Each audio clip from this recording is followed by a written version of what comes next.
What's good, YouTube? Steel here, and at the time of this recording, Secluded Springs is officially out, and we have the entire set list. And I truly wish y'all the best of luck with your pulls. I can't say I had much luck myself, but regardless, it is what it is, and it's time for the Secluded Springs set review tier list. As I do with every set, I go card by card, ranking them from based on where I believe they'll land in the meta. The tiers vary from broken, which is any card that's game breaking, such as Cyrus, Darkrai, Giratina, just to name a few. Then we have meta, which are cards like Espeon and Flareon that are really good and competitive. We follow that up with good, which is just playable cards that fall just short of being consistently competitive, such as like Primarina, Dragonite EX, so on and so forth. Mid is your standard like YouTube content card, which is just cards that are either too gimmicky or just a non-factor in the meta. Bad is clearly any new card that's just like unplayable or will receive zero play. And last but not least, we have like the Y category, which I usually call fluff. And it's like, why does this exist? This spot is reserved for, like I said, fluff of the set. Cards that have in some form or another been already printed, whether it's the same Pokemon or a different Pokemon with different, like with the same text as another Pokemon that has existed. They love printing like stage 1 Pokemon that swing for 40 to 50 with only like 80 to 90 HP. They've been doing it since Genetic Apex, and every set seems to have one or two of those for some reason. And trust me, it'll make sense. You'll understand why that category exists. And before we get right into it, I want to ask y'all to please consider subscribing, as thank y'all for the support. We've reached 1,000 and it's just up from here. Honestly, I feel like I'm playing with house money. Y'all are the best. I appreciate the support. Also, feel free to comment down below any points of whether you want to comment something about the set, something that you agree or disagree with me. I'll put that all down below. I'll respond as soon as I see it. And above all else, stay pro, and let's get right into the set review with the first card, which is Hoppip, which is a card that's just a basic. I don't rank the basic Pokemon because realistically they're only as good as the card they evolve into. So not much to say about Hoppip, except it's noticeable that they all are colorless, this entire line. Skip Bloom, it has bounce, switch this Pokemon with one of your bench Pokemon, so it attacks and gets out of the way. And then we have Jump Bluff, which is breeze by attack, which is the exact same thing as bounce. It just does 70 damage. You may switch. Okay, let me double check. Okay, so bounce forces you to switch. Jump Bluff says you may switch, so you don't have to change it out if you don't need to. So actually that makes it a lot better than I thought. Obviously these two don't really matter. What matters is really Jump Bluff. You have rare candy to bring out early. I do believe this card will be good. I want to say meta, and it could be because I pulled the rainbow one. It just happens. It depends on where the meta's at, right? It's like it is only one energy. It is colorless, so you could fit it into many things. Oof, I really want to put this under meta. I didn't think I'd be so conflicted to start off with. I'm gonna leave it at good. I might bump it up after, depending on how I feel. I'll leave that on the back burner, right? Then we have Sunkern that evolves into Sunflora. Trip over, 50 plus, flip a coin. If heads, this attack does 30 more damage. Technically, it's just like this card. I would go with bad. I don't see anybody playing this. It's borderline fluff. Like, it's almost identical to the cards I explained, where it's just 80 HP, 80 to 90, and they attack for 40. Technically, this is a little more. It could potentially hit for 80.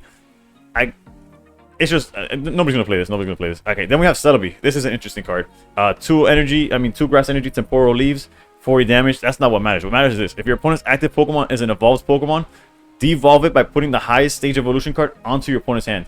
So imagine just like against Charizard, like they stoke, like they rare candy into Charizard. They use stoke, and you just go bounce back to your hand. They have to find another rare candy. I don't know. They gotta figure it out, right? I think they forces them to play the stage 1 or something. I could see this being meta. Maybe you won't see as much play. It's definitely a tech choice. Like, not everything has evolution, so it's pretty bad. Like, it's not going to be guaranteed. But for example, Gyarados saw some play. Like, imagine this during Gyarados format, where you bounce the Gyarados back, and then the 40 damage will still stick to the Magikarp, and it's just dunzo there. It's kind of crazy, right? If you have like additional damage, I feel like this is going to be meta. It's going to see some play in grass decks, even if it's just like a counter, basically. It might just be good, but I feel like it could be part of the meta. Then we have Durant. 2 grass energy, mountain munch, 40 damage. Discard the top card of your opponent's deck. As much as I want to put this good, like, it's interesting to have this is just mid. It's not terrible, but it feels like a little bit too gimmicky. I don't know how important discarding that one card would be when you need 2 energy and you're just 70 HP. But yeah, that's it for grass Pokemon. Actually, again, this is just a mini set, so there won't be too many cards. But yeah, let's jump into fire now. Starting with Slugma, which is 2 energy. Combustion. It's just a basic Pokemon. Realistically, you'd probably still play the other one, the one that's just 1 energy. It's more efficient to be able to attack into like some kind of like rhythm, I guess. Then we have Macargo. Macargo 3 energy, 90. There's zero world where you play this over the other Macargo. So this is low-key Y, but I'll put it under It is. I'll put it under bad. Realistically, it's just like nobody's gonna play this. You obviously play the one for 2 energy, does 150 to your opponent's side of the field. Like it's a high roll deck. There's no reason why you would be playing this. And yeah, this is not much. Entei. I want this card to be meta so bad, but against my, I'm gonna put it under good. I think it's one of those where it's just short of being like really good. Yes, the legendary pulse ability that all the legendary beasts have is very strong. The drawing at the end of your turn is gonna be very good. I just don't see this consistently getting to 4 energy to a point where it matters. Having it up front is kind of dangerous. If you lead Magby, like yes, you could get to the energy quite quickly and start swinging for 120. But is that even enough? Like when there's decks like Flareon that doing 130, you're at 140. I don't know. I want it to be really good. It's my favorite. It's one of my top 5 favorite Pokemon. Maybe even top 3. It's just missing. I don't know. If it was 3 energy just the 120, it'd be obviously broken. But I don't know. Let's go on to the next one. Fletchinder evolves into Talonflame. Talonflame, 1 energy, 50. Steering Flame, this Pokemon's not burned. I'll go with mid. It's not terrible. I just don't see anybody playing this. Again, not much to say about that one. Let's jump to water now. Now, water actually has some like decent amount of Pokemon in this set, as always, right? We have Poliwag that evolves into Poliwhirl, which none of them like truly matter because obviously it's meant for Poliwrath, the EX. So we'll look at that later when we get to the fighting Pokemon. Then we have Tentacool, 2 energy, Poison Sting, 20. Your opponent active Pokemon's not poisoned. I think that sounds pretty terrible, not gonna lie. 3 energy, Stun Poison on Tentacruel, 50 damage, flip a coin if has your opponent's active Pokemon's not poisoned and paralyzed. This is one of those why I'm gonna call it bad because I love the artwork, so I don't want to call it like why does it exist. It should exist, right? The artwork is beautiful. The cards themselves are not gonna see any play. It's too expensive and they don't do enough damage. Then we have Slowpoke into Slowking. This Slowking though we saw in the trailer, for 1 energy, it does 50 time up to discard up to 2 tools, so it does cap out at 100. From your hand, this attack does 50 for each, so it does cap out at 100, but it is only 1 energy 100 on a stage 1. I want to say it's good. Not it's far, like it's definitely below Entei and these two. Like if we were putting this on a scale, I guess we would put, like if we put Slowking here on good, I think we're forced to up like these into meta, which is not true. So honestly, just based on consistency and only capping out at 100 damage, and then you're needing the tools, and that's like the whole, like you don't have that much of a hand size, even using the supporter that grabs them. I'm gonna put this under mid. It's pretty gimmicky. I'm gonna love using it in damn, it's just if there was a tier between good and mid, this is probably what is in, like okay, maybe like right above. It's where Slowking would go. In solo battles, I'm excited to try it out though. Then we have Jinx, 2 energy, Dazzle Dance. Their Pokemon's not confused. This is basically bad to slash why. I don't understand why this card exists. But I guess technically it's something different. I don't know. I'll put it in Y. Suicune EX. I think this card is also going to be just good. I want it to be good, but actually it's the one that could actually just swing for 0. If you just open hand Suicune and you don't draw another Pokemon, you can't really do it. Then obviously to counteract that, you have to play enough Pokemon so you can fill the bench. But that kind of got counteracted itself. Like maybe you don't open the Suicune and then you can attack. Granted, you obviously play Mantech to start the Suicune to have it attack earlier. It does have the legendary pulse as well. That's why I don't think any of these are going to be considered bad. Although Raikou is probably the worst of the 3 in my opinion. We'll get to that when we do. It's just they get to play around it by not putting a bench if they need to. There's certain decks it punishes, but those decks punish you even harder, I believe. Like yes, you could hit Espeon quite strongly, but they're hitting you, I don't know, and they heal. It's just the immersive is beautiful, by the way. For if anybody's like counting, it's an amazing immersive rare, by the way. The art is beautiful. Everything that happens with it. Feedback obviously doesn't matter what it does. What it does matter is melodic, which I personally believe this art is better than the full art, but not that it matters. It's just an opinion I had. If it could knock out Oricorio, this card would be good to meta. I genuinely believe that. But the fact that it only heals water Pokemon, it's on a basic that could get knocked out by literally anything. Especially when we're in the formats that people are trying to knock out the baby Pokemon. If you leave them out there to dry, Feebas is in danger constantly. But yeah, if you evolve this, you get to heal a water Pokemon for 60. The effect is really nice. It's just its attack. If its attack was 70, it'd be better. And I just have to go mid. I could see how it's like the top of mid. Not that. Also, by the way, you'll notice that I don't really rank it on the way of like, okay, this is like good 1A or 1B. Like these are just like it all lands in the same category. I do think it's mid, unfortunately. Then we have a Mantech. This is going to be meta for sure. Whether it's to ramp water decks, whether it's just to ramp like Ho, whether it's just to give random decks the ability to use Irida, Mantech's definitely going to be meta. More meta than Celebi, but again, I'm not putting it in a specific order there. And then we have Cryogonal, maybe? I don't know. Feel free to tell me if I pronounced that right or wrong. 2 energy to attack this 40 to one of your opponent's Pokemon. It's a hit only that hits for, I guess it hits anything, right? So that's kind of okay, but I'll go with mid. I don't see anybody playing this at all.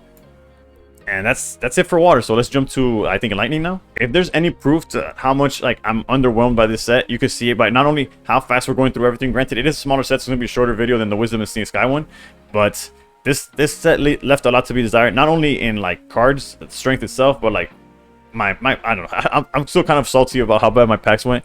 If you were on the live, you would see that. That it might also just be a video. Although it was honestly, it was pretty bad. It was pretty bad. But let's go to lightning, and we have Raikou. Raikou, again, legendary pulse. They draw at the end of the turn, which is automatically puts it a little above mid, I believe. 2 lightning energy to 60, and then 10 to one of your opponent's bench Pokemon. If there's one of these to be mid, it's definitely this one.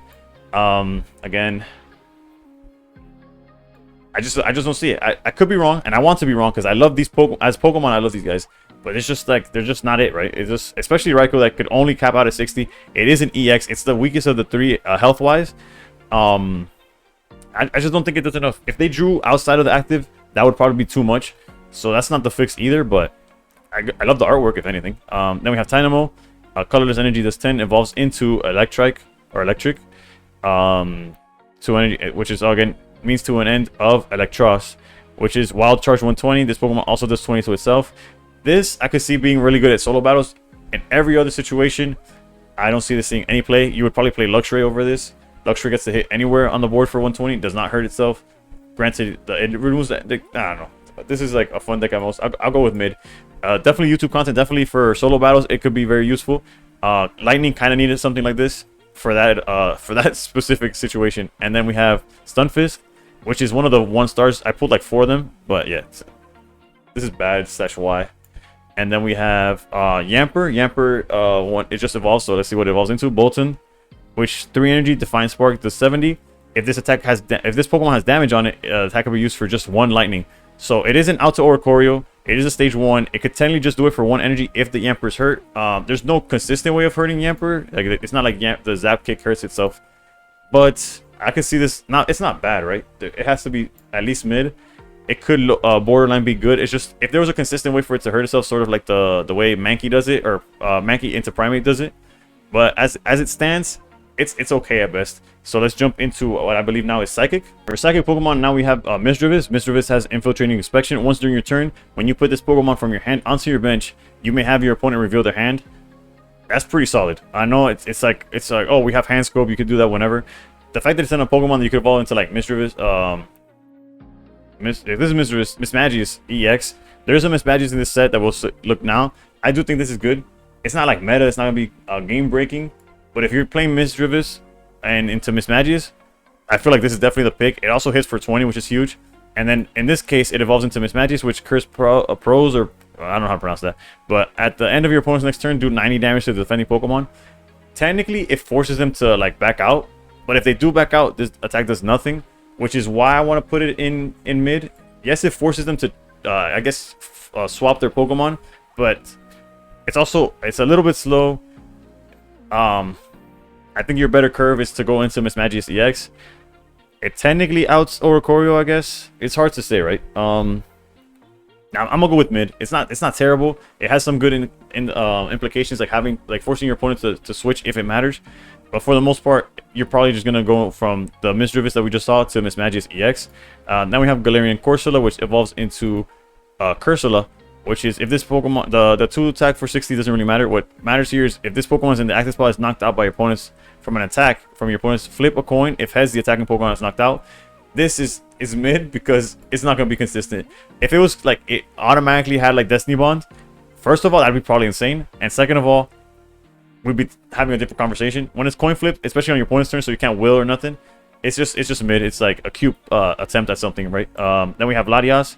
1 energy, crossing flights 20. If Latios is on your bench, this attack does 20 more. I believe this is mid. They're nice for expert solo battles. Maybe they'll be worth it. If you have Latias in play, this Pokemon has no retreat. 3 energy, Luster Purge, 120. Discard all energy from this Pokemon. The issue with Pokemon like this, like the Lake Trio with Mesprit, once you use the first attack, how do you charge it up again, like consistently? That's the issue. Like, are you gonna play Gardevoir? So now you're playing Rare Candy as well. Like, this is also just mid to bad. Honestly, just because of how much respect I have for Latios and Latias, I'm gonna put them in mid. But quite frankly, they're pretty bad cards as a duel. They take up spots in a deck and they just don't do enough. Then we have Frillish, absorb, heal 10 from this Pokemon, not really important. And then Jellicent, 3 energy, does 80. This is just bad. It's borderline Y, but I'll leave it in bad. And let's go to the fighting Pokemon. This set gives us Diglett here, another Diglett, I mean. This might fall under Y, I don't understand, but it evolves into Dugtrio with for 1 fighting energy, Cliff Crumbler, 40 plus. Discard the top card of your deck. If that card is a fighting Pokemon, this attack does 60 more damage. Okay, that's interesting. That it went from like bad / Y to this technically swings for 100. Granted, how many fighting Pokemon are you actually gonna play? If you mix it with Hiker, you have full control of what you're gonna discard basically. So again, is it gonna see meta play? Absolutely not. Is it in the same realm as like Raikou? So no, this has to be bad. It'll see play like extra solo battles. Being able to guarantee 100 is pretty nice. Like, would a fighting box play this? I don't think so. I don't think so. And it's not to mention the Dugtrios are like the Diglett is so squishy. Nah, it's an interesting idea. I see what they're doing, but it's not it. Poliwrath, this card, if this Pokemon has any water energy attached to it, it does 140 for 3 energy, 180 HP. I want it to be meta. I'll give you that much. It's definitely at least good. It's minimum good. Now, how would we get water energy into it? Like, you obviously have to play fighting energy. You could play Mantike. Mantike charges, goes ramping it up. Like, let's say you're playing only fighting energy, right? You lead Mantike, Poliwag, right? Because it's Poliwhirl, Poliwrath. Okay, yeah. Let's say you're going second. You go charge it with that, ramp it with Mantike, pass, and then you have Rare Candy turn 2. This might be a meta deck. Not broken by any means. It's not broken, but Mantike into like a Rare Candy Poliwrath, you start swinging for 140, and you're swinging for super effectiveness against a lot of the Pokemon in the meta, like whether it's like the EVs, whether it's granted EV you don't even need the water energy for EV, but I can see this working. There's a direct line on how you would play it, like a perfect curve of Mantike into the Poliwrath. Obviously, you need Rare Candy to make it work perfectly, but I can see it really working. And then you have Irida to heal it up as well. I'm excited. I can see this working. Plus, the artwork is beautiful. Poliwrath is like probably one of the OGs that like everybody, like somebody, like I don't know anybody that hates it. It might not be your favorite, but it's a solid Pokemon, right? Then we got Fampi.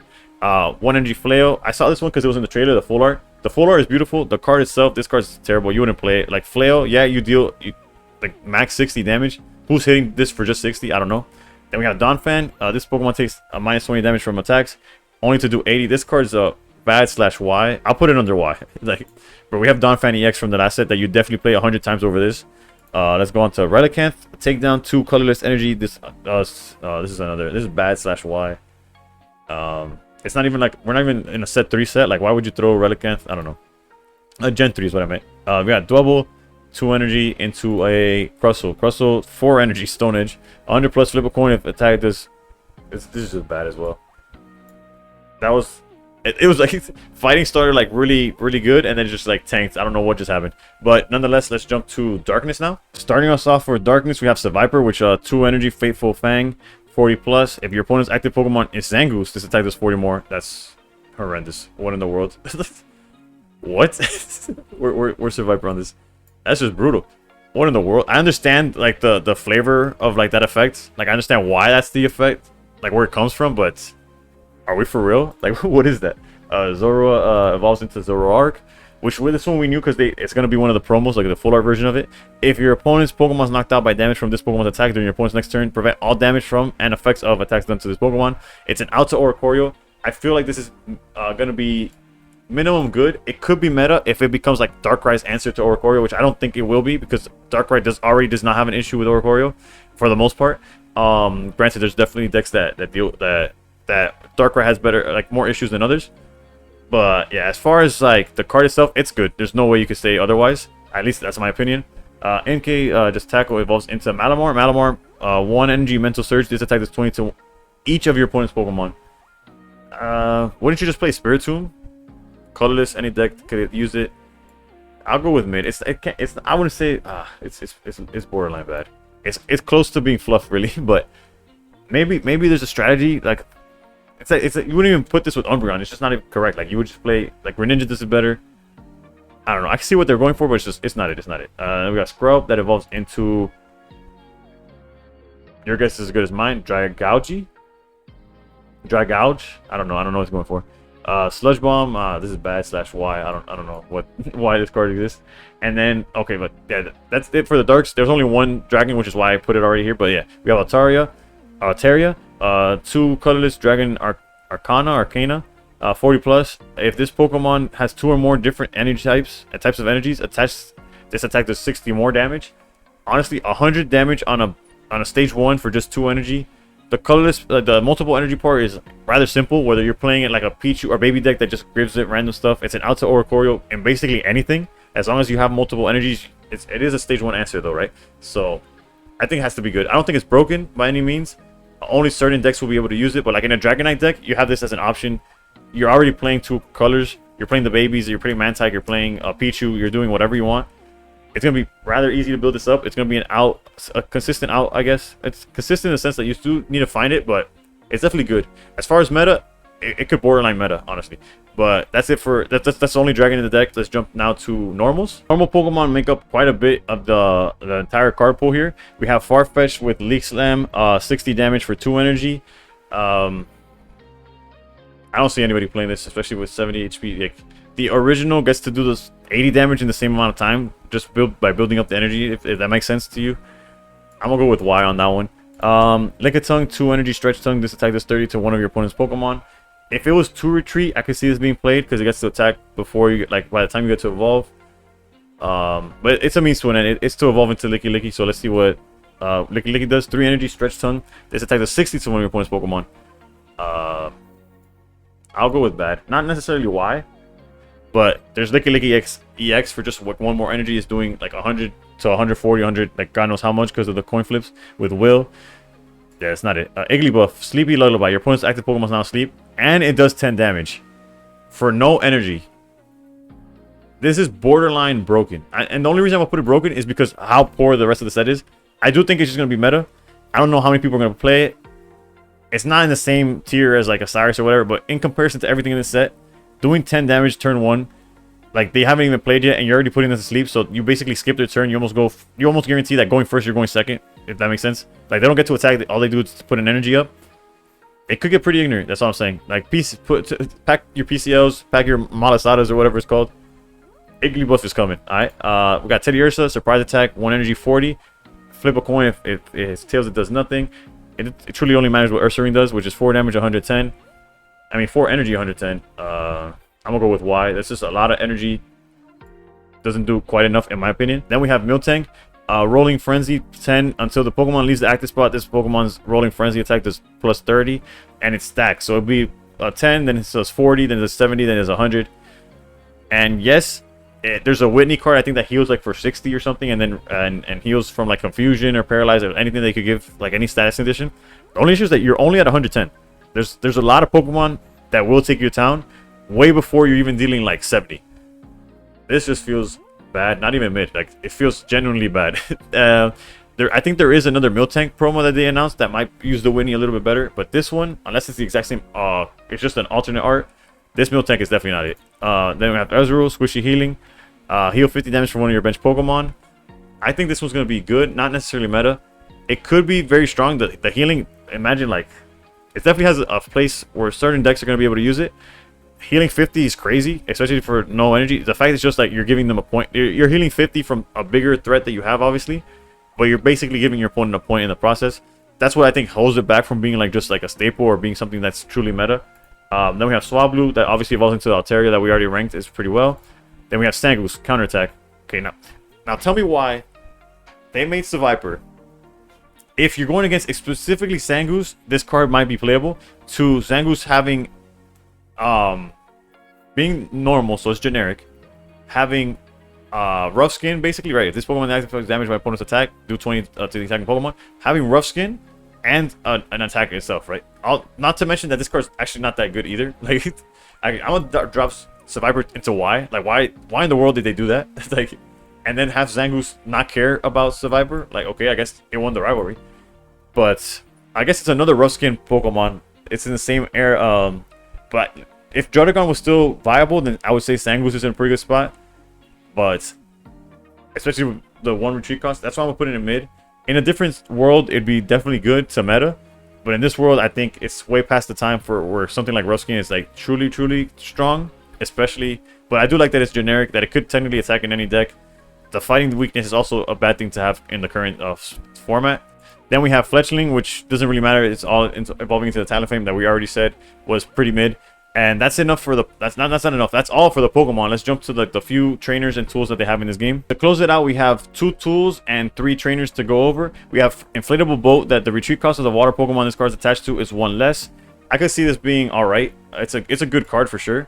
Having like a standard, like a set X speed at any moment. Like if it was Floatstone, like Floatstone's one of the most broken cards in like the Pokemon like physical card game. How irrelevant it is, like would you just play X speed so that everything that you could so you don't have to like just have one Pokemon be able to retreat, but it does get it out of your hands for cards like I guess Red Card or anything like that. It's a good card. Whether it's gonna see play or not is beyond me. I don't know. We'll figure it out right over time. Memory Light. This is an interesting card that I read when I was opening packs. The Pokemon this card's attached to can use any attack from its previous evolutions. What I don't have access to right now in my mental is like the entire card pool. Like what this allows. I feel like it's a good card nonetheless, and it could only go up from here. Like it goes from good to like insane based on like what cards, like what they print in the future. So I'll leave it at good. Maybe I'll make a separate video just inciting everything that Memory Light could use. Because right off the top of my head, even when I was doing the opening, I was like, what exactly does this open the door to? And there's probably so much, but nonetheless, we'll go over it at some point. Let's jump to the trainers, which is Whitney. Like I said, it heals 60 damage from a Miltank and recovers from being asleep, paralyzed, confused, whatever. Unfortunately, currently the Miltanks we have access to aren't that good, so that puts it at mid. However, a card that heals 60 and deal and a PCL that heals for 60 is rather, it would be technically good. It's just the targets it has are pretty bad. I guess we could put it good just to like kind of balance out whatever, but it's technically mid. But I guess it's dependent on what Miltanks get printed in the future. Traveling Merchant. This is a card that I want to. I was about to put like instant meta. No, this has to be mid.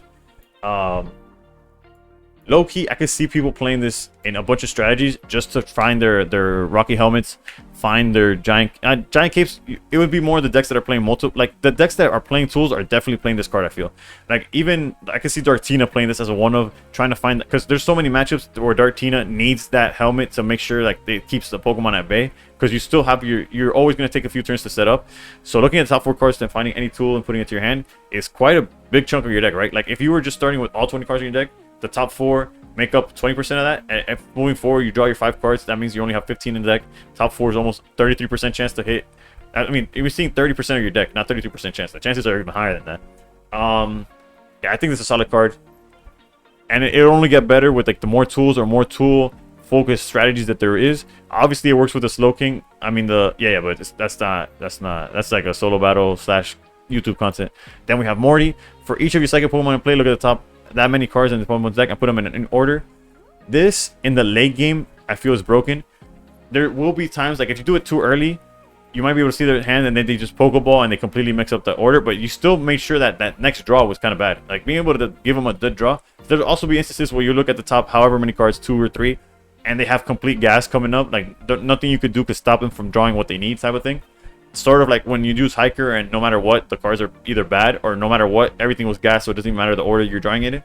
But the potential is there, and honestly, it's been a pretty lackluster set. I do think out of everything that we've read, probably even this, like Mantag is probably up there too, but like, this Morty has the potential of being really, really bad. I mean, not bad. I mean, really, really bad in the sense like it could really screw you up if your opponent uses this. Especially like when we have decks like Espeon that have up to 4 on the board, they'll see the top 4 cards and they'll make sure you don't draw nothing. But as far as like the set goes, that's all there is. Ultimately, I'm pretty unimpressed with the overall power level of the set, and the top decks didn't really see a shift in my opinion. If anything, some of them got a boost, and if you are a free-to-play player, this might be a skip. That's the first time I think I've ever said that in Pokemon Pocket, because although there has been multiple sets that you could probably get away with not opening, I've always been a big advocate of like just get the new cards or just have fun if you like artwork or if you like something. This set, however, I do love the Legendary Beast. it just feels very lackluster. I don't know. That's just how I feel. But as I mentioned at the beginning, feel free to comment down below your opinion on the set, as well as your thoughts on any of the takes that I had, whether you agree or disagree with them. I'll reply as soon as I see them. As always, thank you for watching. Please consider subscribing, and above all else, stay pro.